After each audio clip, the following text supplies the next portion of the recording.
Hello students, welcome to global online. This is Ankita Sood. Paper 1 के final revision में आज हम unit number 10 higher education system unit के most important topics को quickly revise करने वाले हैं।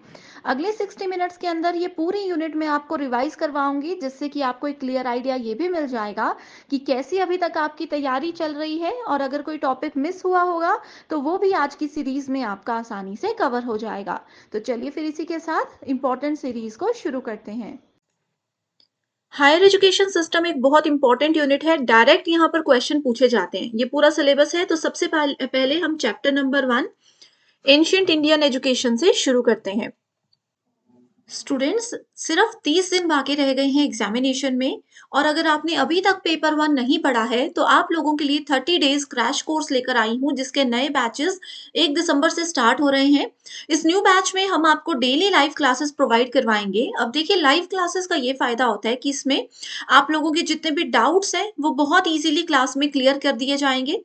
पिछले दिन भी अगर कोई डाउट रह गया है तो भी आप अपने टीचर्स के साथ उनको डिस्कस कर सकते हो। अब देखो, पढ़ने को तो आप किसी बुक से पढ़ लो, लेकिन लाइव क्लासेस में आपको कुछ ऐसी ट्रिक्स बताई जाएंगी कि कैसे जल्दी से कम समय में कॉन्सेप्ट को याद किया जा सकता है।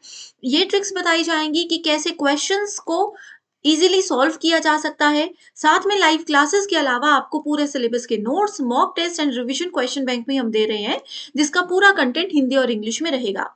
इस 30 डेज क्रैश कोर्स को ज्वाइन करने के लिए ग्लोबल ऑनलाइन ऐप को डाउनलोड कीजिए। स्टोर सेक्शन पर सर्च बार में लिखिए यूजीसी नेट पेपर 1।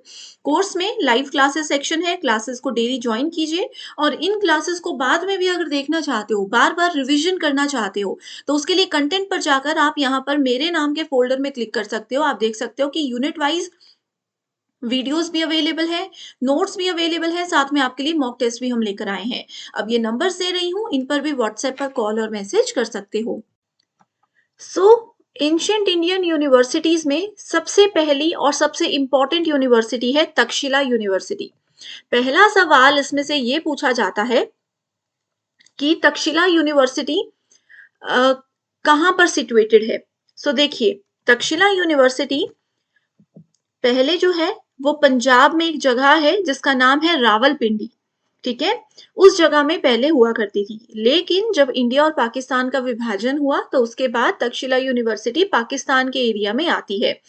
और तक्षशिला यूनिवर्सिटी की सबसे खास बात यह है कि ये वर्ल्ड की सबसे पहली यूनिवर्सिटी है। क्लियर? वर्ल्ड की सबसे पहली फाइनेस्ट एंड ओल्डेस्ट यूनिवर्सिटी का नाम है तक्षशिला।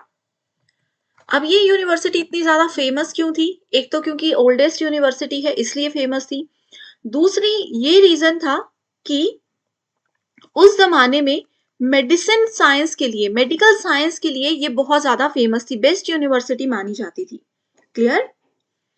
अब देखिए, अगला इंपॉर्टेंट पॉइंट ये है कि क्या ये यूनिवर्सिटी अभी भी रन हो रही है। ऐसे अगर आप इसकी इमेजेस देखोगे तो आपको लगेगा ये पत्थर पत्थर से छोटी सी बिल्डिंग्स है। तो क्या ये अभी भी रन हो रही है? तो इसका जवाब है नहीं। 1980 में यूनेस्को ने तक्षशिला यूनिवर्सिटी को वर्ल्ड हेरिटेज साइट घोषित कर दिया था। तो ये मोस्ट इंपॉर्टेंट स्टेटमेंट है, पेपर में बहुत बार आई है कि कौन सी वो एंशिएंट इंडियन यूनिवर्सिटी है जिसको यूनेस्को ने वर्ल्ड हेरिटेज साइट घोषित किया है 1980 में। तो आपको ये चीज अब मैंने बता दी, that is your Takshashila university. Clear? और रीजन क्या थे कि ये यूनिवर्सिटी इतनी फेमस थी? क्योंकि यहाँ पर कौटिल्य पढ़े थे। The panel of masters included renowned names like Kautilya यहाँ से रिलेटेड थे, पाणिनि यहाँ से रिलेटेड थे, जीवक यहाँ से रिलेटेड थे, विष्णु शर्मा यहाँ से रिलेटेड थे। और ये जो सभी नाम हैं ये प्रीवियस ईयर क्वेश्चन में बहुत बार आए हैं। स्टेटमेंट बनाकर क्वेश्चन पूछे गए हैं कि क्या चाणक्य तक्षशिला यूनिवर्सिटी से पढ़े थे या फिर नालंदा यूनिवर्सिटी से पढ़े थे। तो अब आपको पता चल गया कि वो तक्षशिला यूनिवर्सिटी से ही रिलेटेड थे। क्लियर? पाणिनि ने अष्टाध्यायी कहां पर लिखी थी? पाणिनि ने अष्टाध्यायी लिखी थी तक्षशिला यूनिवर्सिटी में ही। अब देखिए, तक्षशिला यूनिवर्सिटी कब बनी थी, किसने बनाई थी? तो आप सभी ने रामायण के बारे में सुना होगा, है ना? रामायण में जो भरत थे, भरत ने अपने बेटे, उनके बेटे का नाम था तक्ष, उन्होंने अपने बेटे के नाम पर इस यूनिवर्सिटी को एस्टैब्लिश किया था, इसलिए इसका नाम तक्षशिला पड़ा था। ठीक है, स्पेसिफिकली ये यूनिवर्सिटी मेडिसिन के लिए फेमस थी, या हम बोल सकते हैं मेडिकल साइंस के लिए फेमस थी। It was also a centre of military education. ठीक है, सेंटर ऑफ मिलिट्री एजुकेशन भी ये था। अब ये वाली यूनिवर्सिटी अच्छी थी उस जमाने पे, लेकिन अगर हम इस यूनिवर्सिटी को नालंदा के साथ कंपेयर करेंगे तो हमें यही हमेशा जानने को मिला है कि नालंदा के जितनी इस्टैब्लिश्ड और नालंदा के जितनी अच्छे तरीके से काम करने वाली यानी कि ऑर्गेनाइज्ड ये यूनिवर्सिटी नहीं होती थी। क्लियर? इस यूनिवर्सिटी को सिकंदर ने डिस्ट्रॉय कर दिया था।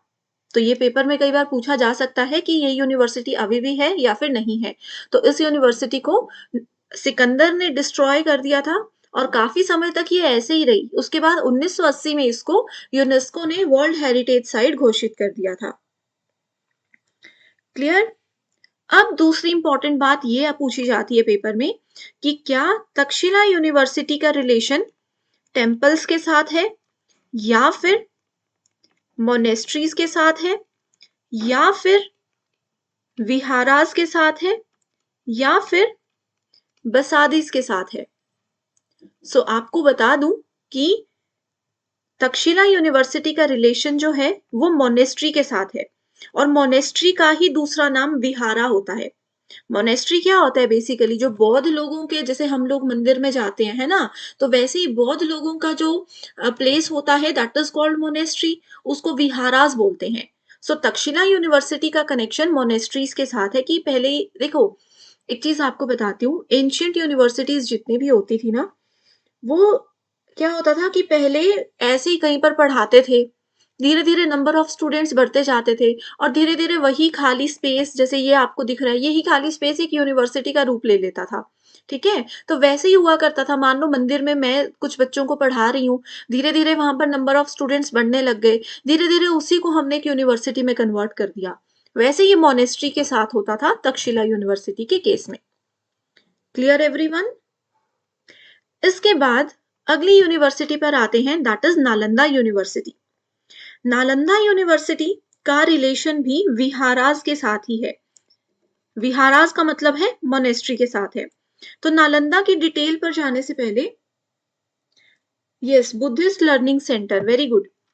ठीक है, सो विहारास पर जाने से पहले ना आपको मैं एक लिस्ट बता ही देती हूँ कि कौन कौन सी यूनिवर्सिटीज विहारा से रिलेटेड है, कौन सी टेम्पल से रिलेटेड है। सो देखिए, एक तो मैंने आपको बता दिया तक्षशिला। अब तक्षशिला कई जगह पर ये स्पेलिंग लिखी होगी, कई जगह पर ये लिखी होगी, और कई जगह पर ये लिखी होगी, बात एक ही है, तक्षशिला। ठीक है, सो यहां पर बताती हूँ। ठीक है, सो विहारास यानी कि मोनेस्ट्री के साथ रिलेशन है एक तो तक्षशिला यूनिवर्सिटी का, दूसरी मैंने आपको अभी बताई Nalanda university, third we have is Vallabhi university, next is Vikramshila university, next we have is Udantapuri university, और अगली है जगदला यूनिवर्सिटी। सो पेपर में ये मल्टीपल ऑप्शंस में पूछा गया है, आपके पास बहुत सारी यूनिवर्सिटीज के नाम दिए होंगे, आपको बताना है कि मोनेस्ट्रीज के साथ किस किस का रिलेशन है। तो आपको अब मैंने नाम बता दिए। दूसरी चीज आती है कि कौन कौन सी यूनिवर्सिटीज ऐसी हैं जो कि टेम्पल से बनी है। जैसे मैंने बताया ना, मंदिर में बैठकर पढ़ा रहे हैं, धीरे धीरे नंबर ऑफ स्टूडेंट्स बढ़ते जाएंगे, वो ही यूनिवर्सिटीज का रूप ले लेंगे। सो टेम्पल्स के साथ देखो, मंदिर में क्या जलाते हैं? दीप जलाते हैं, है ना। तो एक याद रख लो, नवदीप, क्योंकि पेपर में कंफ्यूजन हो जाता है, टेम्पल्स के साथ रिलेशन वाली यूनिवर्सिटीज कम है ना, तो इनको याद रखना आपके लिए इजी हो जाएगा। सो मंदिर में दीप जलाते हैं, तो Navdeep university is related to temple. ठीक है, इसके अलावा कांची यूनिवर्सिटी और बनारस जो है, बनारस सबको पता है कि मंदिरों के लिए ही फेमस है। तो बनारस, नवदीप और कांची, ये तीन यूनिवर्सिटीज ऐसी हैं जिनका रिलेशन है मंदिर के साथ। क्लियर? रिसेंटली एग्जामिनेशन में क्वेश्चन पूछा गया था कि एंशियंट एजुकेशन सिस्टम में एंशिएंट एजुकेशन सिस्टम में कौन कौन से लर्निंग सेंटर्स हुआ करते थे? कौन कौन से लर्निंग सेंटर्स हुआ करते थे? तो आपको पता चल गया, एक तो विहारास हुआ करते थे, टेम्पल्स हुआ करते थे, ठीक है। इसके अलावा मठ हुआ करते थे। मठ होते हैं, जैसे टेम्पल्स है ना, वैसे ही हिंदूज का एक प्लेस होता है मठ जिसको बोलते हैं। इसके बाद एक होता है बसादीस, ठीक है, जो जैन जैन धर्म के लोगों का प्लेस होता है, that is called Basadi. Clear? तो ये आपको याद रखना है। सो रिसेंटली जैसे जैसे क्वेश्चंस आए हैं वो सब मैंने आपको बता दिए। आगे बढ़ते हैं फिर नालंदा यूनिवर्सिटी की तरफ। दिस इज कांची, ठीक है। नालंदा यूनिवर्सिटी की तरफ बढ़ते हैं। सो नालंदा यूनिवर्सिटी कहां पर है? सो नालंदा यूनिवर्सिटी है बिहार में, ठीक है, और बिहार में है। साथ ही इस यूनिवर्सिटी को एंशिएंट महाविहारा भी बोला जाता है। महाविहारा, ये बिहार में है इसलिए बिहारा नहीं बोल रही हूं, विहारा बोल रही हूं। विहारा का मतलब क्या है? विहारा का मतलब अभी आपको बताया, ठीक है। जैसे यूनिवर्सिटी है महाविहारा, जिसको हम महाविश्वविद्यालय जैसे बोलते हैं, वैसे महाविहारा नालंदा यूनिवर्सिटी को बोला जाता था। अब ये यूनिवर्सिटी इसलिए फेमस थी क्योंकि तक्षशिला यूनिवर्सिटी के बाद जो एक ऑर्गेनाइज्ड यूनिवर्सिटी आई, that is your Nalanda university, ठीक है। और तक्षशिला यूनिवर्सिटी में क्या होता था, एक उम्र के बाद बच्चों को पढ़ाई अपनी छोड़नी पड़ती थी क्योंकि वहां पे रेजिडेंशियल फैसिलिटीज नहीं थी, ठीक है। लेकिन नालंदा यूनिवर्सिटी एक पहली ऐसी यूनिवर्सिटी है जो कि रेजिडेंशियल इंटरनेशनल यूनिवर्सिटी के नाम से भी जानी जाती है। क्लियर? रेजिडेंशियल इंटरनेशनल यूनिवर्सिटी का मतलब है कि इंडिया के अलावा बाहर से भी लोग आकर यहाँ पर पढ़ाई करते थे क्योंकि यहाँ पर उनके लिए रहने की फैसिलिटी थी। एक बहुत फेमस चाइनीज स्कॉलर हैं जो कि योग शास्त्र के स्टूडेंट थे, जिनका नाम था जुआन जैंग। चाइनीज स्कॉलर थे ये। इन्होंने ये भी नालंदा यूनिवर्सिटी से पढ़े हैं। बहुत बार पेपर में सवाल आता है कि जुआन जैंग किस यूनिवर्सिटी के स्टूडेंट थे, दैट इज योर नालंदा, और ये योग शास्त्र के स्टूडेंट थे, ठीक है। ये भी एक बुद्धिस्ट लर्निंग सेंटर था, ऑब्वियसली विहारा है तो बुद्धिस्ट लर्निंग सेंटर ही होगा। लेकिन यहाँ पर सिर्फ बौद्ध धर्म से रिलेटेड चीजें नहीं पढ़ाई जाती थी। यहाँ पर आपको वेद पुराण भी पढ़ाए जाते थे, ठीक है। हिंदुइज्म से रिलेटेड कुछ टेक्स्ट है जिसको यहाँ पर ही ढूंढा गया था। अब क्या नालंदा यूनिवर्सिटी अभी भी रन होती है? तो इसका जवाब है नहीं। इस यूनिवर्सिटी को भी डिस्ट्रॉय कर दिया गया था एंड यूनेस्को ने इसको भी वर्ल्ड हेरिटेज साइट घोषित कर दिया है 2016 में। तो तक्षशिला को 1980 में वर्ल्ड हेरिटेज साइट घोषित किया गया था और नालंदा को 2016 में। और ये दोनों ही प्रीवियस ईयर पेपर्स में बहुत बहुत बहुत बार पूछे गए हैं। क्लियर? अब एक रिसेंटली क्वेश्चन आया है यूजीसी नेट एग्जाम में, आपसे 4 यूनिवर्सिटीज के नाम बताए गए थे। एक यूनिवर्सिटी थी विक्रमशिला, एक यूनिवर्सिटी थी नालंदा, एक ऑप्शन दिया गया था शारदा पीठ है ये, ठीक है, और एक ऑप्शन दिया गया था तक्षशिला। आपको इन चारों यूनिवर्सिटीज को इनकी लोकेशन के अकॉर्डिंग अरेंज करना था, ठीक है, इनकी लोकेशन के हिसाब से अरेंज करना था। सो विक्रमशिला जो है ये यूनिवर्सिटी भी बिहार में है, नालंदा भी बिहार में है, शारदा पीठ जो है वो जम्मू एंड कश्मीर में है, बिल्कुल जो बॉर्डर के पास में कहीं पर उस एरिया में ये है, और तक्षशिला यूनिवर्सिटी है हमारी पाकिस्तान में, ठीक है। पहले पंजाब में थी लेकिन वो एरिया भी पाकिस्तान में आता है, तो इसका पाकिस्तानी हमेशा आंसर होगा, ठीक है। तो आप लोगों को ये सारी लोकेशन पता होनी चाहिए। मैच द फॉलोइंग करके क्वेश्चन जरूर पेपर में पूछा जा सकता है। अगली university we have is Vikramshila university. So Vikramshila मैंने आपको बताया बिहार में है, बिहार में भागलपुर नाम की जगह है, वहां पर ये यूनिवर्सिटी है। पेपर में पूछा जाता है कि गंगा नदी के किनारे पर बिहार में कौन सी यूनिवर्सिटी सिचुएटेड है? That is your Vikramshila university. अब ये यूनिवर्सिटी बहुत ज्यादा फेमस पता है किस लिए थी? क्योंकि बुद्धिस्ट टीचिंग सेंटर तो ये था, वो तो बाकी की दो यूनिवर्सिटीज भी थी, तो अलग इसमें ये था कि ये तांत्रिक विद्या, तांत्रिक टीचिंग सिखाई जाती थी यहाँ पर। इस वजह से ये यूनिवर्सिटी बहुत ज्यादा फेमस थी। जो तिब्बतियन फॉर्मेट होता है, तिब्बतियन कल्चर होता है, तिब्बतियंस की जो सिविलाइजेशन होती है, उस सब को यहाँ पर जो है ध्यान में रखा गया था। अब ये यूनिवर्सिटी किसने बनाई थी? किंग धर्मपाल ने बनाई थी।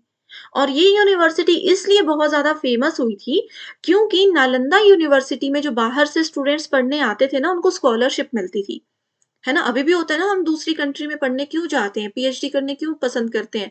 क्योंकि वहां पर बहुत अच्छी स्कॉलरशिप मिलती है, फेलोशिप मिलती है।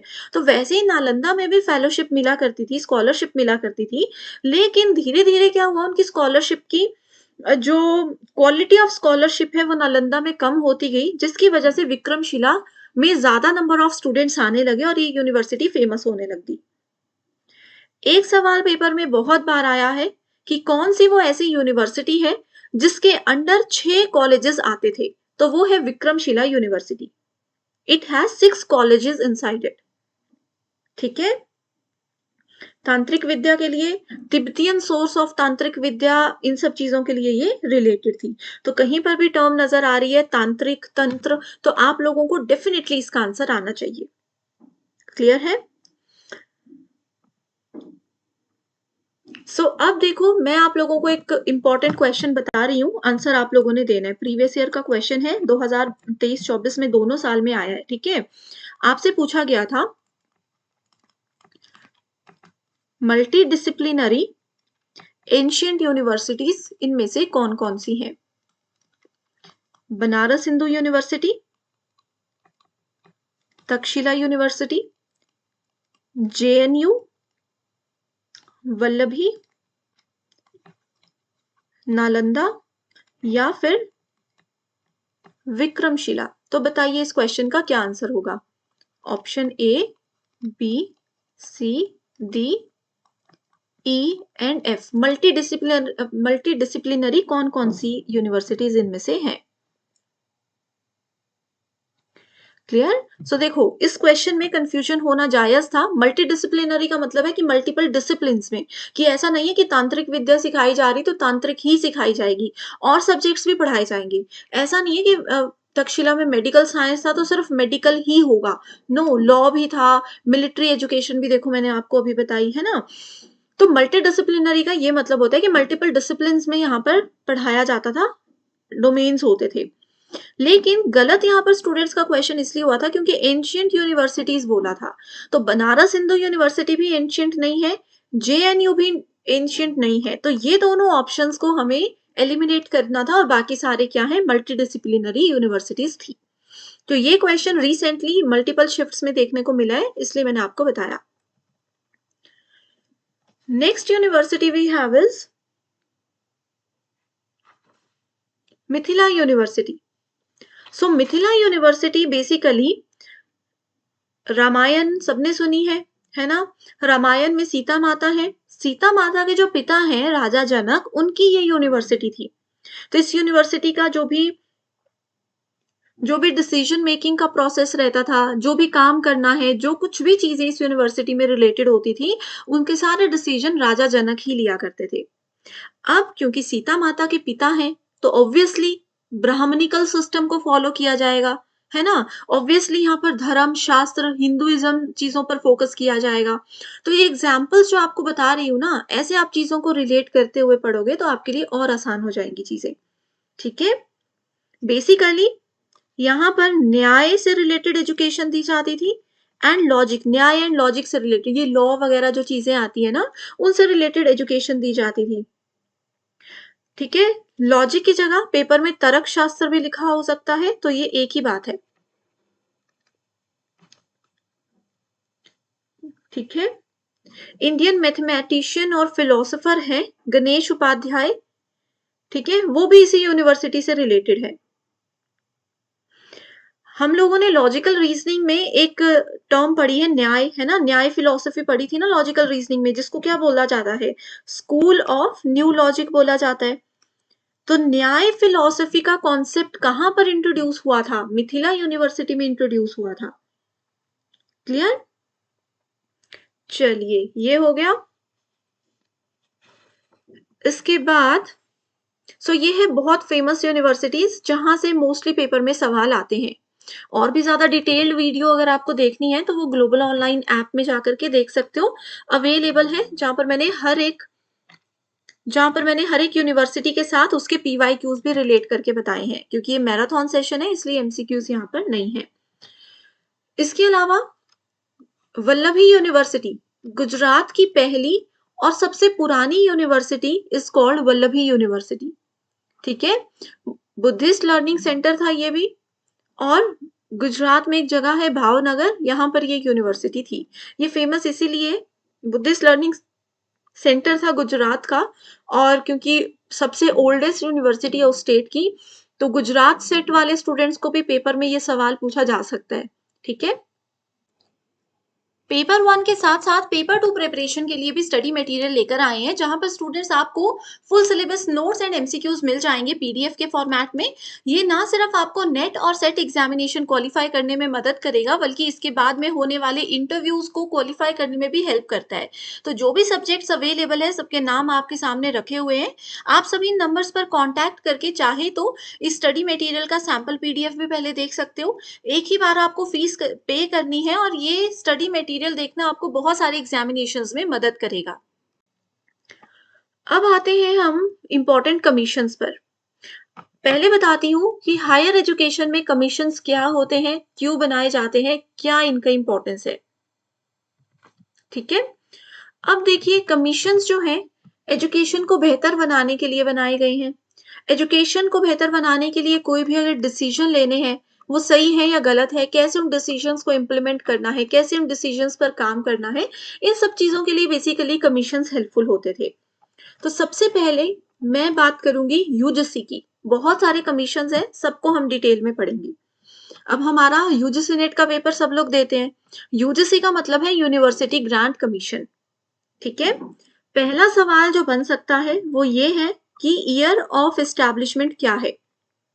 ठीक है, एस्टैब्लिश कब हुआ था? 1953 में यूजीसी एस्टैब्लिश हुआ था, लेकिन इसको एक्ट बनाया गया, यानी कि एक्ट ऑफ पार्लियामेंट के अंदर इसको रखा गया 1956 में। तो पेपर में कभी मैच द फॉलोइंग करके पूछा गया हो, वहां पर 1953 या 56 दोनों में से एक ही होगा, तो आप किसी को भी सेलेक्ट कर सकते हो। लेकिन जब स्टेटमेंट बनाकर क्वेश्चन आता है तो उसमें क्लियरली मेंशन किया होता है कि ईयर ऑफ एस्टैब्लिशमेंट लिखा है या फिर एक्ट ऑफ पार्लियामेंट कब बना ये लिखा है, या फिर सिंपल लिखा होगा एक्ट कब बना। तो ये बना था 1956 में।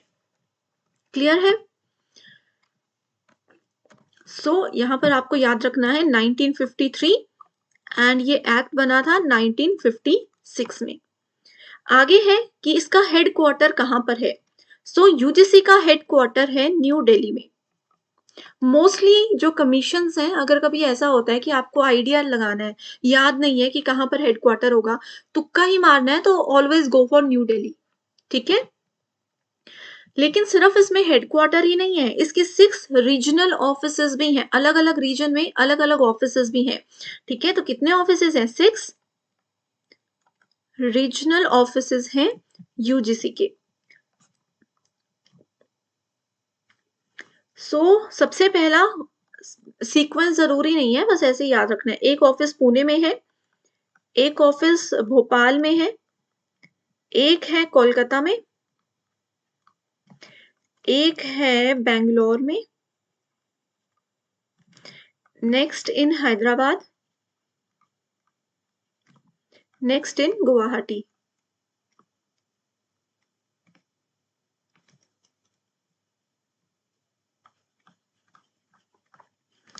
क्लियर? स्टूडेंट्स अगर कहीं पर भी कंफ्यूजन हो रहा है ना, मुझे साथ साथ में पूछते रहना, एंड अगर हर चीज समझ आ रही है तो मुझे खुद अपडेट देते रहिए। ठीक है, कि कहीं पर कंफ्यूजन है या पसंद आ रहा है कंटिन्यू करती रहूं तो मुझे बताते रहना। क्लियर? ये हो गया। अब कोई कमीशन बना तो ऐसा तो नहीं हुआ ना मेरा मन किया कमीशन बनाने का तो बना लेते हैं। किसी का तो रिकमेंडेशन होगा, किसी का तो आइडिया होगा कि इस तरीके का कमीशन बनाते हैं जो कि ये काम करेगा। सो बेसिकली जो यूजीसी है it was established on the recommendation of university education commission. एक कमीशन पहले से था यूनिवर्सिटी एजुकेशन कमीशन, जिसका दूसरा नाम है राधा कृष्णन कमीशन, जो कि 1948 में स्टैब्लिश हुआ था। ठीक है, इसी कमीशन की रिकमेंडेशन पर यूजीसी बनाया गया था। अब देखो ये सीक्वेंस याद रखना है। राधा कृष्णन कमीशन की रिकमेंडेशन पर यूजीसी बनाया गया 1953 में। यूजीसी ने एस्टैब्लिश किया एक और कमीशन जिसका नाम दिया गया NAAC, दैट इज इन 1994। तो ये सीक्वेंस आपको याद रखना है। अब यूजीसी बन तो गया, कब बना, कहाँ कहाँ हेड ऑफिस है, सब हमने देख लिया। ये काम क्या करता है? सो यूनिवर्सिटी बेसिकली जितने भी कॉलेजेस हैं, जितने भी यूनिवर्सिटीज हैं इंडिया में, उनके बीच में कोऑर्डिनेशन बनाने का काम करता है। ठीक है, टीचिंग के स्टैंडर्ड्स को मेंटेन करने का काम करता है। टीचिंग के स्टैंडर्ड्स को मेंटेन करने का काम करता है। ठीक है, अब जैसे हमारा यूजीसी नेट एग्जाम है ना, तो एग्जामिनेशन को कंडक्ट करवाने का काम करता है कि सही से एग्जाम हो रहे हैं या नहीं। जिस चीज के लिए हम अप्लाई कर रहे हैं, जैसे प्रोफेसर बनने के लिए यूजीसी नेट एग्जाम दे रहे हैं, तो वो उस लेवल का एग्जाम हो रहा है या नहीं, उस चीज को देखना। ठीक है, यूनिवर्सिटी एजुकेशन में रिसर्च पर ध्यान देना कि बेहतर लेवल से रिसर्च हो रहा है या नहीं। ये सारे काम कौन करता है? यूजीसी करता है। जितने भी यूनिवर्सिटीज और कॉलेजेस हैं उनके बीच में कोऑर्डिनेशन से रिलेटेड भी ये काम करता है। All clear? इसके अलावा यूजीसी क्या करता है, एक रिफॉर्म है, एक कमेटी और बनाई गई है जिसका नाम है administration and academic reform committee. ठीक है, ये कमेटी जो है ये यूजीसी के द्वारा ही बनाई गई है। ठीक है, यूजीसी का ही एक पार्ट है। ये बोलता है administrative and academic reform committee of UGC recommended CBCS in higher education, कि हायर एजुकेशन में CBCS होना चाहिए। अब CBCS जो है वो हायर एजुकेशन के साथ टीचिंग एप्टीट्यूड का भी एक इंपॉर्टेंट टॉपिक है। CBCS का मतलब क्या होता है? Choice based credit system. तो ये रिकमेंडेशन भी इसी के अंदर आया था। क्लियर है? नेक्स्ट क्वेश्चन पेपर में आ सकता है जो कि आपके लिए बहुत ज्यादा इंपॉर्टेंट है, वो ये है कि यूजीसी के फर्स्ट चेयरपर्सन कौन थे? तो वो थे SS भटनागर। और यूजीसी के करंट चेयरपर्सन 2022 से कौन है? जो जैसे अभी हमारे यूजीसी नेट का पेपर हो रहा है, तो 2022 से लेकर के इसके चेयरपर्सन है M जगदेश कुमार। तो ये भी स्टेटमेंट बनाकर पेपर में सवाल आया है। जैसे स्टेटमेंट 1 में पूछ लिया कि current chairperson of UGC is M Jagdish Kumar. Statement 2 में पूछ लिया कि भाई बेंगलोर में यूजीसी का एक हेडक्वार्टर है। तो इस तरीके से रिलेट करके चीजें पूछी जाती हैं। क्लियर? अब स्टूडेंट्स अगला कमीशन है AICTE, लेकिन उस पर जाने से पहले आपको जितने भी कमीशंस है ना इंपॉर्टेंट, उनके डेट्स बताती हूँ, नोट करना बहुत जरूरी है। ठीक है, एक्ट्स, कमेटीज, डेट्स जो भी है सब बताने वाली हूँ। सो 1916 में बनारस हिंदू यूनिवर्सिटी, 1945 में AICTE all India council for technical education, ये सब हम आगे पढ़ेंगे। 1953 में यूजीसी को एस्टैब्लिश किया गया था। 1985 इग्नू, 1994 नैक, और नैक को किसने एस्टैब्लिश किया था? यूजीसी ने, अभी मैंने आपको बताया। 1994 में ही एनबीए को भी एस्टैब्लिश किया गया था और एनबीए को एस्टैब्लिश किया था एआईसीटीई ने। क्लियर? चलिए, इसके बाद 1994 पहुंच गए। 1995 में एनसीटीई टीचर एजुकेशन है, national council for teacher education. Then we have 2003 में नेप्टल, ये रिसेंटली एनटीए का बड़ा फेवरेट चल रहा है, ठीक है। 1961 में एनसीईआरटी, ठीक है। तो ये कुछ कमीशंस बताए। इसके अलावा और भी कमीशंस और भी कमेटीज हैं जिनके नाम बता रही हूँ। आई होप ये आपने नोट कर लिया होगा। इसको मैं इरेज कर रही हूँ, ठीक है। नेक्स्ट वी हैव इज, और ये सब इंपॉर्टेंट है, ठीक है। 1830 में एक एक्ट बना था, that is called charter act. Match the following में ये क्वेश्चन आते हैं। बहुत ज्यादा स्ट्रेस मत लेना, अगर कंफ्यूजन होगा तो किसी को छोड़ भी सकते हो, ठीक है।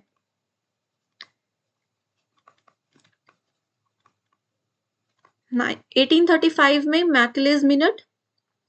1854 बहुत इंपॉर्टेंट है, that is your Wood's dispatch.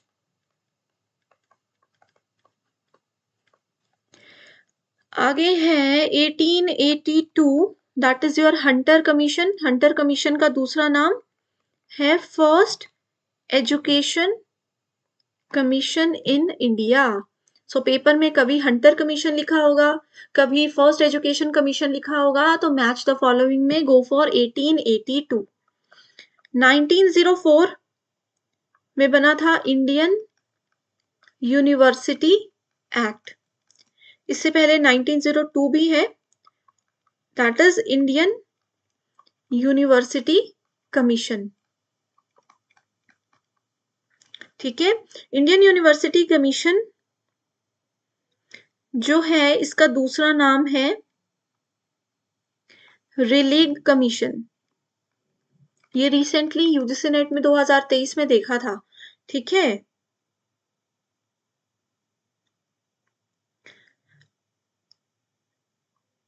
इसके अलावा इससे पहले एक और कमीशन था 1901 में, जिसका नाम था शिमला कमीशन, ठीक है।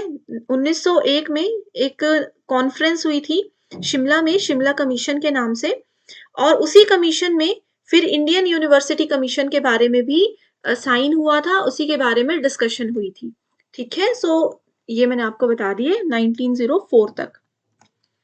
Next we have is 1917। 1917 में we have Sadler commission. Sadler commission का दूसरा नाम कलकत्ता यूनिवर्सिटी कमीशन भी होता है। एंड बेसिकली इसने फोकस किया था कि मदर टंग पर ज्यादा ध्यान दिया जाए, अपनी राष्ट्रभाषा में चीजें बताई जाए, अपनी जो स्टेट की भाषा होती है ना उसमें ज्यादा चीजें पढ़ाई जाए। 1926 में we have Hartog committee. 1944 Sargent commission. आप कोई भी PYQ उठा लो, 5000 प्लस MCQ वाला उठा लो, आपको ये सारे नाम देखने को मिलेंगे, और maximum times year of establishment से ही रिलेटेड पूछा जाता है, ठीक है। 1904 बोला आपने इंडियन यूनिवर्सिटी एक्ट, ठीक है। देन 1948 मैंने आपको बताया यूनिवर्सिटी एजुकेशन कमीशन, जिसका दूसरा नाम क्या है, राधा कृष्णन कमीशन है। आजादी के बाद पहला कमीशन 1948 में बना था, यूनिवर्सिटी एजुकेशन कमीशन। सो पेपर में यही सवाल आता है, ठीक है। 1952 मुदलियार कमीशन। मुदलियार कमीशन का दूसरा नाम सेकेंडरी एजुकेशन कमीशन था। मुदलियार कमेटी ने यही बोला था कि अगर हम सेकेंडरी एजुकेशन पर, सेकेंडरी मतलब यही कॉलेज वगैरह से पहले, हायर एजुकेशन से पहले जो सेकेंडरी एजुकेशन होती है ना, सो मुदलियार कमीशन ने यही बोला था कि सेकेंडरी एजुकेशन को अगर बेहतर बनाएंगे तो डेफिनेटली हायर एजुकेशन में और बेहतर बच्चे कर पाएंगे, ठीक है। 1964 कोठारी कमीशन। ये कमीशन सिर्फ 1964 से 66 तक ही चला था। कोठारी कमीशन था, इसका और नाम है नेशनल एजुकेशन कमीशन, इसको बोला जाता है, क्लियर। साथ में इसका दूसरा नाम और है हुमायूं कबीर कमेटी।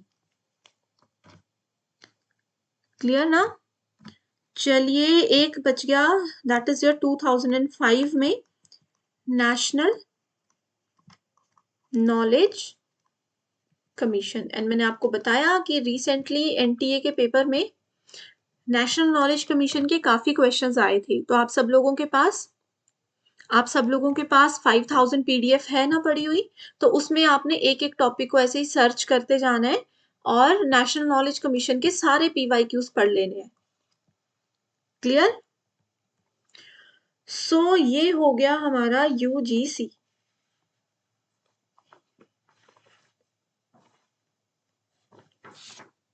चलिए यूजीसी के बाद आते हैं all India council for technical education. Okay, all India council for technical education पर बाद में आएंगे। पहले बताती हूँ HECI।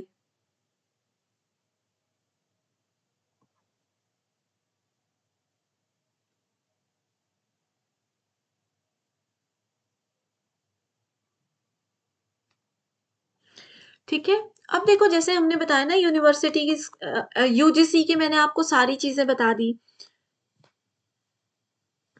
याद हो जाते हैं। आप लोगों ने एक काम करना, देखो कंफ्यूजन जरूर हो रहा होगा कि कैसे याद रखेंगे, लेकिन एक पेज पर इसको नोट करके रख लो, ठीक है, और सामने रखना उस पेज को, आते जाते दिन में एक दो बार उस पर नजर मारते रहो, आपको खुद याद हो जाएंगे।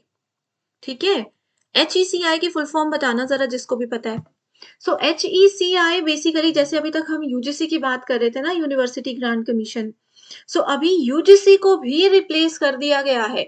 यूजीसी, AICTE, बहुत सारी ऐसे ही कमीशन हैं जिन सबको हटाकर एक ही टर्म बना दी गई है, जिसके अंदर यूजीसी, AICTE ऐसे ऐसे करके सब आ जाते हैं। तो उस कमीशन का नाम रख दिया है HECI, higher education commission of India. Very good, higher education commission of India. C for commission होगा, सी फॉर काउंसिल मत करना। मैच द फॉलोइंग में काउंसिल अगर लिखा होगा ना तो कंफ्यूज मत होना, कमीशन ऑफ इंडिया ये होता है। ठीक है, अब HECI के लिए जो आपको याद रखना है वो क्या है? सबसे पहली चीज तो ये है कि किसका आइडिया था कि यूजीसी को हटाकर HECI बना दो। तो ये आइडिया था NEP 2020 का, नेशनल एजुकेशन पॉलिसी 2020 बनी है, उन्हीं का ये आइडिया था कि अब इसको हटाकर एक अम्ब्रेला टर्म बना दो, वही सारे काम करेगा। ठीक है, HECI के अंदर फिर 4 डोमेन्स रखे गए हैं। सीक्वेंस बहुत जरूरी है इन डोमेन्स का, गारंटेड पेपर में सवाल आएगा ही आएगा। NHERC, दूसरा है NAC, तीसरा है HEGC और चौथा है GEC। ठीक है, अब इसका सीक्वेंस कैसे याद रखना है, इसका नाम क्या है, ये कैसे याद रखना है, मैं आपको बताती हूँ।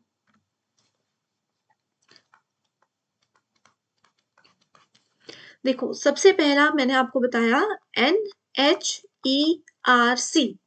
फुल फॉर्म याद हो जाएगी तो चीजें भी याद हो जाएंगी कि सबसे पहले क्यों आएगा ये। इसकी फुल फॉर्म है national higher educational regulatory council. Regulatory council, regulatory से आप याद रख लो कि ये सबसे पहले आएगा। किसी भी चीज को रेगुलेट करने का ये काम करता है, और रेगुलेट करना मतलब शुरू करना, ऐसे याद रख सकते हो, है ना। तो NHERC national higher educational regulatory council आ गया ये इसका नाम। ये करता क्या है, जितने भी हायर एजुकेशनल इंस्टीट्यूशंस हैं या सेक्टर्स हैं, जैसे कि टीचर एजुकेशन, लीगल एजुकेशन, उन सब के लिए ये रिस्पॉन्सिबल है। ठीक है, एग्जाम में आया है कि एजुकेशन सेक्टर को रेगुलेट करने के लिए कौन रिस्पॉन्सिबल है, तो आपको पता होना चाहिए NHERC। फुल फॉर्म याद रख लो, चीजें भी याद हो जाएंगी। आगे है national accreditation council, that is your NAC। ये क्या है? एक्रीडिएशन यानी कि क्रेडिट देता है। ठीक है, जितने भी इंस्टीट्यूशंस हैं उनको क्रेडिट देने का काम करता है। तो इसका दूसरा नाम ये होता है, it is also called meta accrediting body. Third आ जाता है HEGC, हायर एजुकेशन, जी का मतलब है ग्रांट कमीशन, ठीक है, कमीशन नहीं काउंसिल। ये सबके एंड में ये जो सी है ना, ये कमीशन नहीं होगा, ये काउंसिल है। Higher education grant council. अब ग्रांट से रिलेटेड क्या हो गया, ग्रांट का मतलब है कि ये फाइनेंसिंग एंड फंडिंग से रिलेटेड काम करता है, फंड्स ग्रांट करता है। किसी भी कॉलेज को, किसी भी यूनिवर्सिटी को फंड चाहिए, चाहे रिसर्च को बेहतर बनाने के लिए, एजुकेशन को बेहतर बनाने के लिए, तो वो सब देने का काम करता है ये वाला काउंसिल। और फोर्थ नंबर पर आता है GEC, that is general education council. General education council क्या करता है, बेसिकली ये काम करता है एकेडमिक स्टैंडर्ड सेटिंग का। इन चीजों को नोट कर लो जो भी अभी स्क्रीन पे लिखी हुई है, क्योंकि पेपर में आएगी। अभी कल से हम लोग जो हायर एजुकेशन एमसीक्यूज की सीरीज 9 PM पे शुरू करने वाले हैं ना, उस सीरीज में भी ये क्वेश्चन जरूर मैं दूंगी, तो गलत नहीं होना चाहिए आप लोगों का, ध्यान रखना, ठीक है। Academic standard setting, academic standard setting का मतलब आप ऐसे याद रख सकते हो कि एक यूनिवर्सिटी से आप क्या लर्निंग आउटकम चाहते हो, ठीक है। कॉलेज को अगर मैं फंड दे रही हूँ, मैं फाइनेंस दे रही हूँ, ठीक है, तो मैं अच्छा रिजल्ट चाहूंगी। तो education council, general education council यही काम करता है कि जो लर्निंग आउटकम है, या फिर इसको बोला जाता है ग्रेजुअल एट्रीब्यूट, कि जो रिजल्ट मैं चाहती हूँ वो मैं कैसे लाऊंगी, कैसे काम करेंगे, ये सब कुछ वो देखता है। क्लियर। तो इसका सीक्वेंस जरूरी है, सीक्वेंस में अरेंज करने को बोला जाएगा, मैच द फॉलोइंग बोला जाएगा, फुल फॉर्म पूछी जाएगी, कौन सा काउंसिल क्या काम करता है ये भी पूछा जाएगा। क्लियर।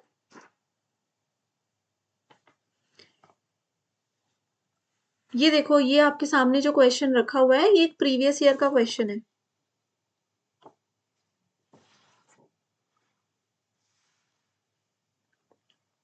ठीक है। अब मैं आपको बता रही हूँ AICTE। पहले तो इसकी फुल फॉर्म याद रख लो, all India council for technical education,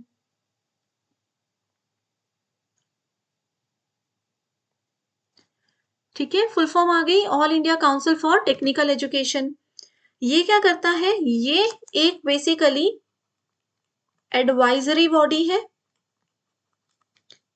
1945 में स्टैब्लिश हुई थी। अब इसका नाम ही है टेक्निकल एजुकेशन, है ना। तो जो भी टेक्निकल एजुकेशन सिस्टम है, उसका प्रॉपर तरीके से प्लान करना, उनकी डेवलपमेंट को कोऑर्डिनेट करना, ये सब इनका काम होता है, ठीक है। ये सब इनका काम होता है। अब है कि ये कौन कौन से डोमेन को कवर करता है। तो बेसिकली AICTE टेक्निकल ट्रेनिंग तो करेगा, इसके नाम में ही टेक्निकल एजुकेशन लिखा हुआ है, ठीक है। तो टेक्निकल ट्रेनिंग से रिलेटेड ये काम करता है। इसके अलावा इंजीनियरिंग के कोर्सेज को ये हैंडल करता है, आर्किटेक्चर के कोर्सेज को हैंडल करता है, टाउन प्लानिंग के जो कोर्सेज होते हैं उनको ये हैंडल करता है, मैनेजमेंट इसके अंदर आता है, फार्मेसी इसके अंदर आता है, ठीक है।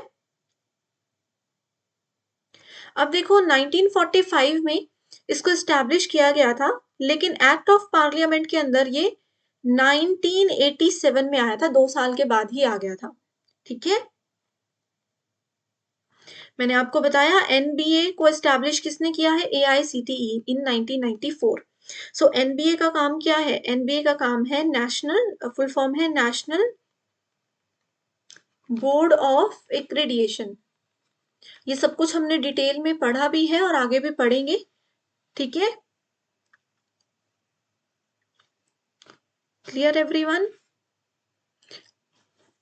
सो एनबीए क्या करता है, बेसिकली एनबीए एक ऑटोनॉमस बॉडी है, ऑब्वियसली ऑटोनॉमस तो होगी ही, क्योंकि ये AICTE के अंडर काम करती है ना। तो ये ऑटोनॉमस बॉडी है जो कि टेक्निकल इंस्टीट्यूशंस जो है इंडिया के, उनको क्रेडिट देने का काम करती है, ठीक है। क्रेडिट देने का मतलब है यूनिवर्सिटीज का चेक करेगी कैसे एजुकेशन चल रही है, कैसा काम चल रहा है, फिर उस अकॉर्डिंग उनको A+B+ जो भी क्रेडिट देते हैं वो सब काम ये करती है, ठीक है। आर्किटेक्चर, इंजीनियरिंग, टेक्नोलॉजी, मैनेजमेंट पे ज्यादा फोकस इनका रहता है।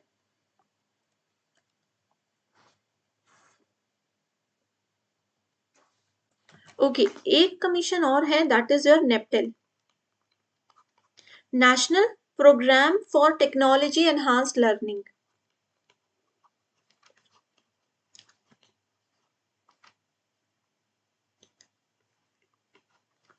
On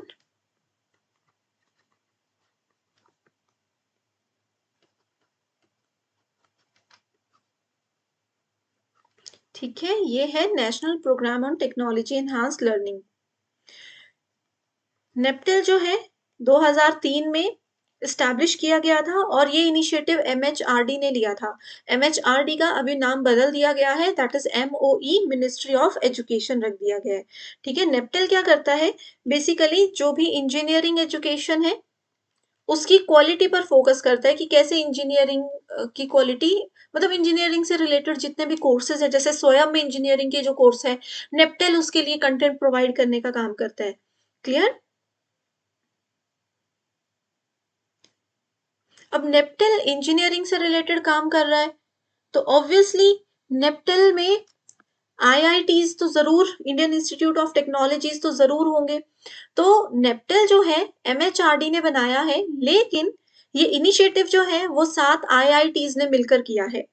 IIT Bombay, IIT Madras, Guwahati, ठीक है, Roorkee, then we have Kanpur, then we have Delhi, Kharagpur and Indian institute of science. ठीक है, 7 आईआईटीज और एक इंडियन इंस्टीट्यूट ऑफ साइंस ने मिलकर जो है इसको बनाया है। डिस्टेंस एजुकेशन हो गई इंजीनियरिंग में, हायर एजुकेशन है, प्रोफेशनल एजुकेशन है, कंटिन्यूअस एंड ओपन लर्निंग है, उन सब चीजों पर ये काम करता है।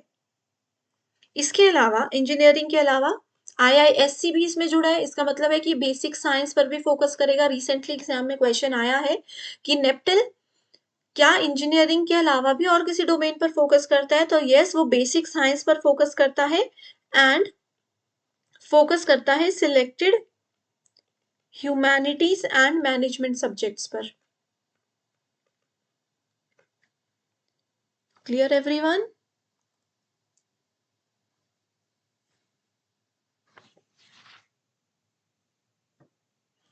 एक और कमीशन है, कमीशन तो क्या जनरल वो है, दैट इज योर इग्नू,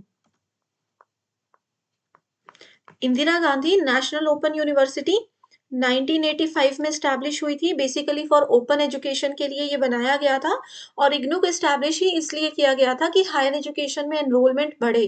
कई लोग हायर एजुकेशन इसलिए नहीं करते थे क्योंकि उनके घर के आसपास कहीं कॉलेज नहीं थे, दूर वो जा नहीं सकते थे, है ना, तो हायर एजुकेशन नहीं कर पाते थे, इसलिए 1984 में इग्नू को स्टैब्लिश किया गया। इग्नू बेसिकली क्या है, एक सेंट्रल यूनिवर्सिटी है, ठीक है, जिसका सेंट्रल यूनिवर्सिटी है न्यू दिल्ली में, और 1985 में ही इसको एक्ट भी बना दिया गया था। देखो ये कितनी बड़ी बात है ना। इग्नू ने रिसेंटली FYUP को इंट्रोड्यूस किया। FYUP का मतलब है 4 year undergraduate programme. NEP 2020 के साथ मिलकर, पेपर में ये आ सकता है, नेशनल एजुकेशन पॉलिसी 2020 के साथ मिलकर इग्नू ने एक नया इनिशिएटिव लिया है। वो क्या है, तो वो है 4 ईयर अंडर ग्रेजुएट प्रोग्राम नाम का इनिशिएटिव। क्लियर? चलिए अब आते हैं कुछ और इंपॉर्टेंट कमीशंस पर, जिसमें सबसे पहले आ रहा है हमारे पास हंटर कमीशन। सो हंटर कमीशन बेसिकली 1882-83 तक चला था। विलियम हंटर नाम के एक व्यक्ति ने इसको स्टार्ट किया था। इंडियन सिविल सर्विस ऑफिसर थे वो, उन्होंने ही ये कमीशन बनाया था एजुकेशन को बेहतर बनाने के लिए। ठीक है, प्राइमरी एम क्या था हंटर कमीशन का, to look into state of primary education. Hunter commission यही बोलता था कि अगर हम प्राइमरी एजुकेशन अच्छी कर देंगे, यानी कि छोटे बच्चों को बेसिक्स क्लियर कर देंगे, छोटे बच्चों को बचपन में ही एजुकेशन अच्छी करेंगे, तो डेफिनेटली आगे जाने तक उन लोगों का एक तो नॉलेज बढ़ जाएगा और उनके लिए भी आसानी होगी और देश भी एक प्रगति की ओर बढ़ेगा। तो इसीलिए ये सोचकर उन्होंने प्राइमरी एजुकेशन पर फोकस किया था। The commission also decided to look into secondary and higher education in India. तो पहले सिर्फ ये प्राइमरी एजुकेशन पर फोकस करते थे, लेकिन धीरे धीरे उन्होंने ये देखा कि इसके साथ साथ सेकेंडरी और हायर एजुकेशन पर भी काम करना इम्पोर्टेंट है। वुड्स डिस्पैच 1854 में लॉर्ड डलहौजी के द्वारा ये बनाया गया था। एजुकेशन सिस्टम इन्होंने बेहतर बनाने के लिए ही इनिशिएटिव लिया था। एंड पेपर में मोस्ट इंपॉर्टेंट स्टेटमेंट ये आती है कि इंडियन एजुकेशन सिस्टम का माग्नाकर्ता किसको बोला जाता है। सो वो बोला जाता है वुड्स डिस्पैच को ही। ठीक है,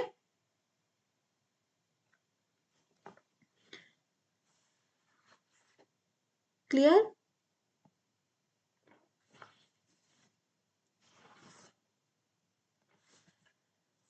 आगे है फिर डॉक्टर राधाकृष्णन कमीशन, जिसको यूनिवर्सिटी एजुकेशन कमीशन भी बोला जाता है।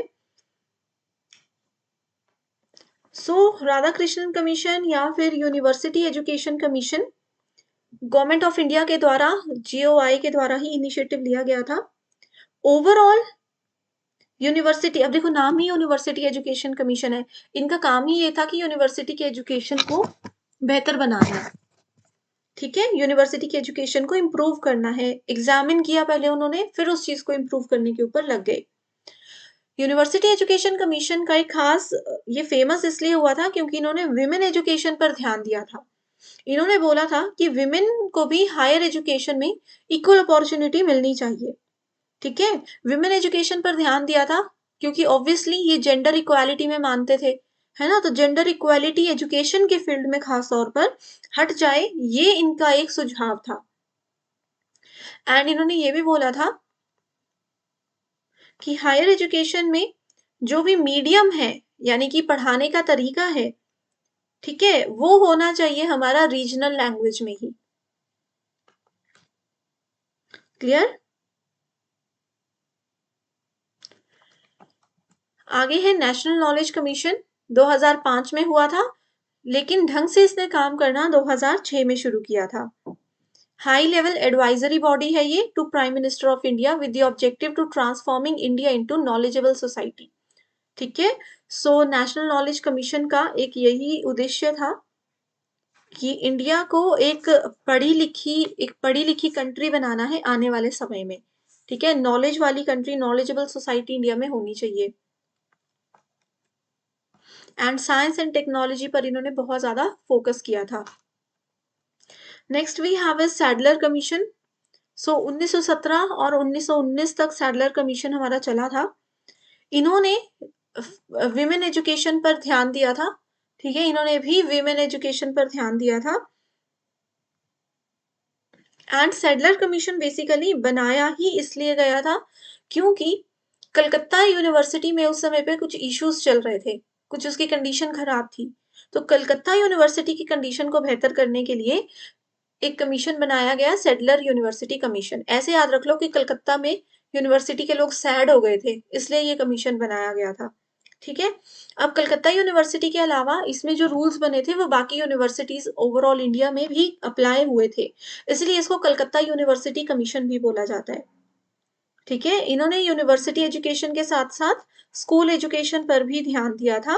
एंड बेसिकली पीवाईक्यू भी ये बहुत बार आया है कि स्टेट ऑफ हायर एजुकेशन, की हायर एजुकेशन का क्या स्टेट है, क्या स्थिति चल रही है हमारे देश में, इस चीज पर इन्होंने सबसे पहले फोकस किया था। हरतोग कमेटी, हरतोग कमेटी 1929। ठीक है,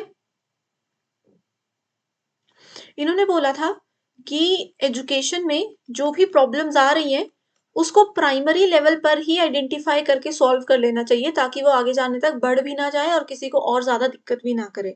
ठीक है, एंड बेसिकली मास एजुकेशन पर इन्होंने फोकस किया था।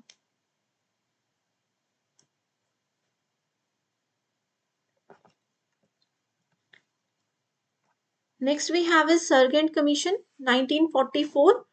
सो educational reconstruction India in India, इन्होंने ये बोला था कि इंडिया का जो एजुकेशन सिस्टम है उसका पुनर्निर्माण करना चाहिए, ठीक है, करना चाहिए नहीं, इन्होंने किया था कि 0 लेवल से हम चीजों को इम्प्रूव करना शुरू करते हैं तो डेफिनेटली रिजल्ट्स मिलेंगे। नेक्स्ट इज कोठारी कमीशन, बहुत इंपॉर्टेंट है ये, एजुकेशन कमीशन के नाम से इसको जाना जाता है। डीएस कोठारी, डीएस का मतलब है दौलत सिंह कोठारी, जो कि इसके चेयरमैन थे, डॉक्टर दौलत सिंह कोठारी थे वो, ठीक है। हायर एजुकेशन में उन्होंने इम्प्रूवमेंट के लिए काम किया था और इन्होंने ये बोला था कि एजुकेशन को बेहतर बनाने के लिए टीचर्स जो है वो लोकल लेवल पर सेलेक्ट नहीं किए जाने चाहिए, बल्कि नेशनल लेवल पर टीचर्स का सिलेक्शन होना चाहिए, ठीक है। अभी जैसे देखो हम NEP 2020 में एक कॉन्सेप्ट पढ़ रहे हैं ना, 5+3+3 फॉर्मूला, 3+3+4 फॉर्मूला, वैसे ही कोठारी कमीशन ने हमें जो फॉर्मूला दिया था जो आज तक फॉलो हो रहा था, दैट इज 10+2+3, 10 तक मतलब फर्स्ट क्लास से 10th क्लास तक, +1 और +2, एंड ये आपका 3 साल का कॉलेज, ठीक है। ये नेशनल सिस्टम एजुकेशन उन्होंने कहा था, लेकिन जिसको 2020 में रिप्लेस कर दिया गया इस फॉर्मेट में, ठीक है। इसके अलावा ये डायरेक्ट क्वेश्चन आया कि 3 लैंग्वेज फॉर्मूला के बारे में किन्होंने बात की थी, तो वो कोठारी कमीशन में ही बात हुई थी 3 लैंग्वेज फॉर्मूला के ऊपर। एंड एजुकेशन के जितने भी लेवल्स हैं, primary, secondary, higher secondary, higher education, जितने भी लेवल्स हैं एजुकेशन के, उन्होंने सबसे पहले इन चीजों पर ध्यान दिया था। Next we have is NEP 2020। NEP का मतलब है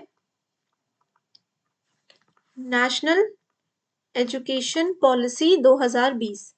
आज के समय पे एजुकेशन में जो भी चेंजेस हो रहे हैं, ठीक है, आज के समय पे एजुकेशन में जो भी डिसीजन लिए जा रहे हैं वो कौन ले रहा है, वो NEP 2020 ही तो ले रहा है। जो यूजीसी को बदल करके अभी HECI बना है, वो किसने रेकमेंड किया है, NEP 2020 ने किया है, ठीक है।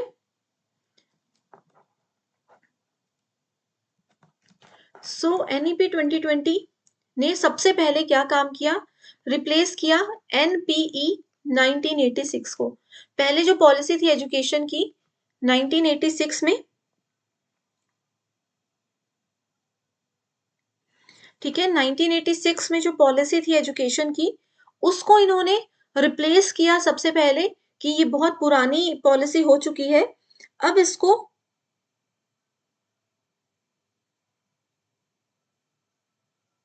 ओके, ठीक है, कि अब इसको बदलकर एक नई पॉलिसी आनी चाहिए।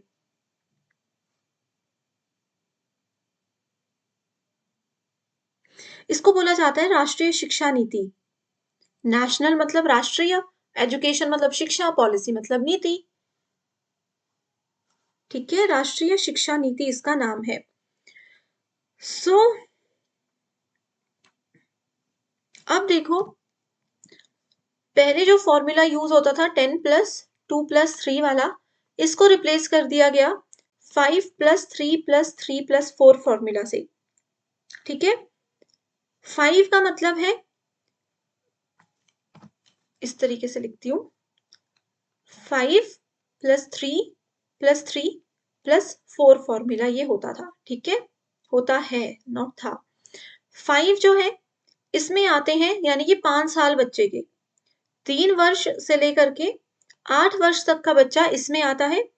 इसको बोला जाता है फाउंडेशनल स्टेज, ठीक है। फाउंडेशनल स्टेज यानी कि छोटा बच्चा जो है खेल कर, एक्टिविटीज के थ्रू ही बच्चों को सिखाया जाएगा, ये बोला है। इस 5 को भी डिवाइड किया गया है 2 पार्ट्स में। एक है कि 3 ईयर में आंगनवाड़ी, 3 साल में बच्चे को आंगनवाड़ी में डाल देना चाहिए, जो कि 6 साल तक फिर वहीं पर रहेगा, आंगनवाड़ी, नर्सरी और केजी। उसके बाद बचा 2 साल और 5 है ना, ये 2 साल और बचा, जिसमें कि क्लास 1 और क्लास 2, फर्स्ट और सेकंड क्लास आ जाती है। आगे है 3 ईयर जो है इसमें आता है 8 साल से 11 साल तक का बच्चा, that is called your preparatory stage, ठीक है। और इसमें 3rd क्लास से लेकर के 5th क्लास तक का बच्चा आता है। नेक्स्ट 3 जो है it is your middle stage, 11 साल से 14 साल तक का बच्चा इसमें आएगा, ये वाली एज है, ठीक है, आएगा।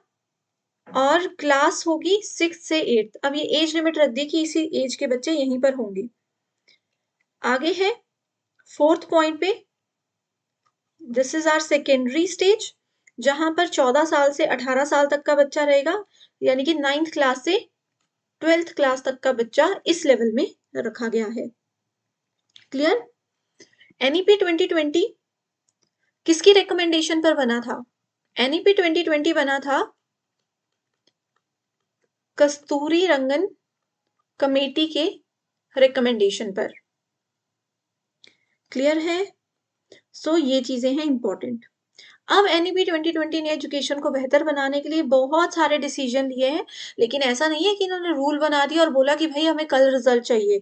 इन्होंने बहुत सारा समय दिया है हर एक रूल बनाने के बाद कि इस रूल को पूरा करने के लिए हम इतने साल का समय दे रहे हैं। वो पेपर में बहुत बार आता है, जैसे कि इसको हम बोलते हैं एनईपी 2020 के टारगेट्स क्या क्या हैं।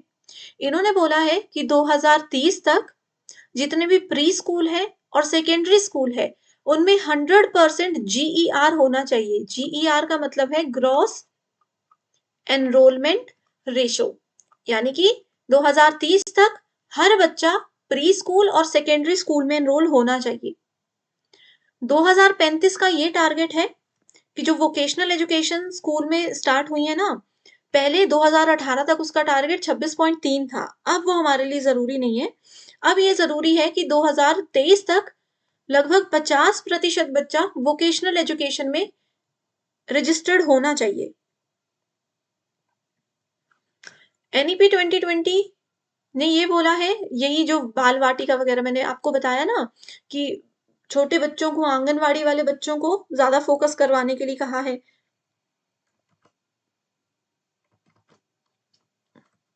सो इसने यही बोला है कि बाल वाटिका में जो टीचर्स होंगे, जो छोटे बच्चों के बेस क्लियर करेंगे, उनको गेम्स के थ्रू पढ़ाएंगे, ठीक है, वो कोई ऐसे ही टीचर्स नहीं होंगे, वो ECCE क्वालिफाइड टीचर्स होंगे।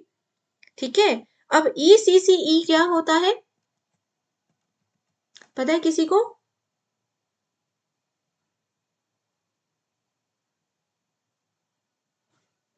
ECCE का मतलब है early childhood care and education. Early childhood care and education qualified teachers होंगे, वही छोटे बच्चों को पढ़ाएंगे, क्योंकि उनको उस एजुकेशन सिस्टम में ये सिखाया जाएगा कि छोटे बच्चों को कैसे इंटरेस्ट के साथ गेम्स के थ्रू पढ़ाना है, कैसे उनको बिजी रखना है, कैसे वो खेल खेल में चीजें सीखते हैं, ये सब उनको सिखाया जाएगा। क्लियर? ओके, नेक्स्ट आता है फिर और भी टारगेट्स हैं इनके। Let's envisaged in NEP 2020 all higher education aims to have all higher educational institutions aim to have student strength greater than 3000 by 2040।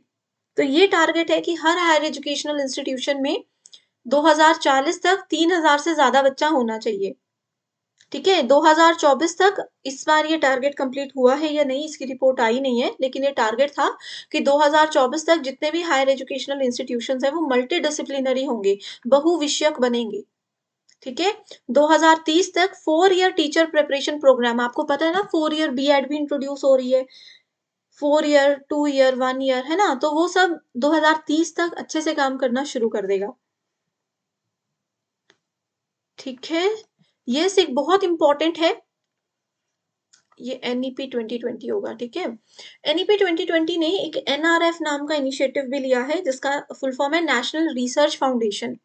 देखो, NEP 2020 ने एजुकेशन को बेहतर बनाने के लिए डिसीजन लिए हैं, खास तौर पर इन्होंने इंजीनियरिंग और रिसर्च को बेहतर बनाया है और साथ में वोकेशनल एजुकेशन पर भी ध्यान दिया है। तो रिसर्च एजुकेशन में, तो रिसर्च को बेहतर बनाने के लिए हमारे इंडिया में इन्होंने एक अलग से फाउंडेशन बना दिया कॉल्ड नेशनल रिसर्च फाउंडेशन। ध्यान से सुनिएगा, ये NTA UGC NET में बहुत बार सवाल आता है कि जो नेशनल रिसर्च फाउंडेशन है वो क्यों बेहतर है, क्योंकि ये एक ऐसा फाउंडेशन है जो कि एक सिंगल लेवल पर काम कर रहा है। सिंगल लेवल पर काम करने का मतलब है कि ये किसी से फंड नहीं लेगा रिसर्च के लिए, है ना ही ये किसी से प्लान करेगा, ना ही इसके डिसीजन पर कोई रोक टोक होगी। ये रिसर्च को बेहतर बनाने के लिए जो भी डिसीजन लेगा वो खुद लेगा और अपने एंड पर ही उसको काम में लगाएगा। ठीक है। Fund competitive peer reviewed grant proposal of all types across all discipline, यानी कि हर डिसिप्लिन में, हर फील्ड में क्या होगा, खुद से रिसर्च को बेहतर बनाने के लिए डिसीजन लिए जाएंगे, खुद से ये फंड्स जनरेट करेंगे, किसी की और हेल्प नहीं लेंगे किसी भी चीज में। एक एनसीएफ भी बनाया है, नेशनल करिकुलम फ्रेमवर्क। सो करिकुलम फ्रेमवर्क है तो दिखती सी बात है वो चार चीजों पर तो ध्यान देगा ही। स्कूल एजुकेशन पर ध्यान दिया जा रहा है, early childhood care and education ECCE। आपको बता दूं कि NEP 2020 ने बहुत ज्यादा फोकस इस चीज पर भी किया हुआ है कि जो टीचर ट्रेनिंग, यस, NEP 2020 का ये कहना है कि अगर टीचर एक एजुकेटेड व्यक्ति होगा, टीचर में अगर स्किल होगी तो ही वो बच्चों को पढ़ा पाएगा, तो ही वो नॉलेज आगे दे पाएगा, है ना। तो इसीलिए इन्होंने टीचर ट्रेनिंग पर बहुत ज्यादा फोकस किया है कि छोटे बच्चों को भी जो पढ़ाएंगे वो ऐसे रैंडम कोई भी उठ के नहीं पढ़ा लेंगे, एक उनकी भी ट्रेनिंग होगी। ठीक है, इसीलिए बीएड कोर्सेज पर बहुत ध्यान दिया गया। इसीलिए जो भी आप में से स्टूडेंट्स नेट या सेट दे रहे हो ना, एजुकेशन जिनका पेपर टू एजुकेशन है, उन लोगों को इस चीज का बहुत फायदा होने वाला है, उन लोगों की जॉब अपॉर्चुनिटीज इससे बहुत ज्यादा बढ़ने वाली है। देखो टीचर एजुकेशन लिखा है, अडल्ट एजुकेशन पर भी ये काम करता है। ठीक है, कि अडल्ट्स को कैसे एजुकेशन की तरफ मोटिवेट किया जाए, कैसे उनको थोड़ा सा, ताकि एक अच्छा, अब एजुकेशन पर इसलिए ज्यादा ध्यान दिया जा रहा है क्योंकि अगर एजुकेशन बेहतर होगी तो ही तो कंट्री एक अच्छे लेवल पर पहुंच पाएगी, है ना। रिसर्च और इनोवेशन पर बहुत ध्यान दिया जा रहा है। ऑल राइट, अब आती हैं types of universities. So types of universities में सेंट्रल है, स्टेट है, ठीक है, डीम्ड है एंड प्राइवेट यूनिवर्सिटीज भी हैं। अब जो सवाल आता है, सेंट्रल यूनिवर्सिटीज जो होती हैं ये एक्ट ऑफ पार्लियामेंट के अंदर काम करती हैं, है ना। इंडिया की सबसे पहली सेंट्रल यूनिवर्सिटी कब बनी थी? 1916 में बनी थी। कौन सी? बनारस हिंदू यूनिवर्सिटी। इंडिया की नंबर 1, ये थी फर्स्ट यूनिवर्सिटी। नंबर 1 यानी कि टॉप यूनिवर्सिटी, सेंट्रल यूनिवर्सिटी कौन सी है? दैट इज योर JNU, जो कि दिल्ली में है, 1966 में स्टैब्लिश हुई थी। इंडिया की फर्स्ट, सेंट्रल की बात नहीं कर रही हूँ, जनरल यूनिवर्सिटी इंडिया की फर्स्ट कौन सी थी? कलकत्ता यूनिवर्सिटी, 1857। तो पेपर में अगर सेंट्रल फर्स्ट पूछा है तो BHU होगा। सिर्फ फर्स्ट यूनिवर्सिटी जनरल पूछा है, सेंट्रल स्टेट कुछ नहीं लिखा, तो go for Calcutta university 1857। Clear. So recently 2024 के डेटा के हिसाब से इंडिया में टोटल 56 सेंट्रल यूनिवर्सिटीज हैं। ठीक है, सेंट्रल यूनिवर्सिटीज हैं 56, 479 है स्टेट यूनिवर्सिटीज, 124 है डीम्ड यूनिवर्सिटीज और 455 है state private universities. So total 1114 universities हैं इंडिया में 2024 के डेटा के हिसाब से। JNU 1966,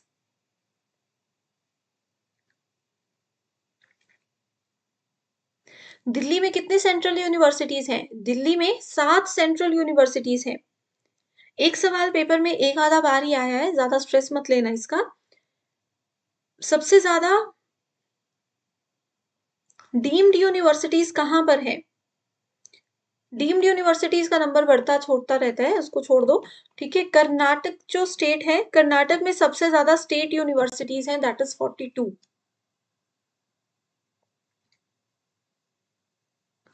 clear.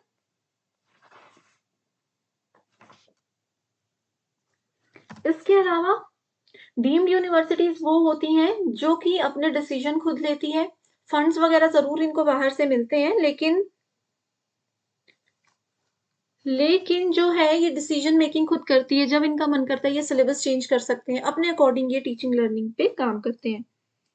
टोटल डीम्ड आप बोल रहे हो 128।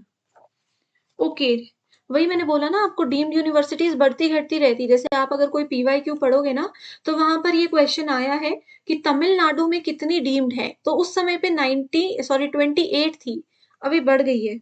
ओके, सो डीम्ड से ज्यादा focus on your central and state university, not state private, just state universities, that is 479।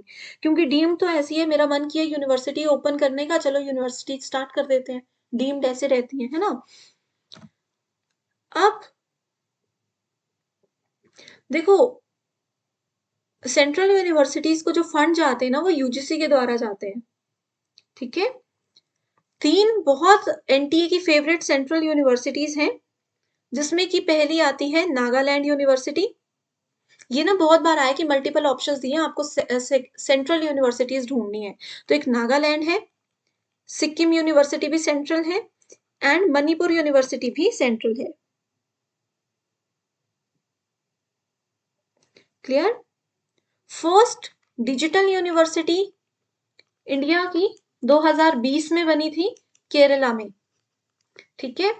और फर्स्ट डिफेंस यूनिवर्सिटी 2022 में बनी थी हरियाणा में। इसके अलावा सरदार पटेल यूनिवर्सिटी बहुत बार पेपर में आया है, जो कि गुजरात में है, 1950 में बनी थी।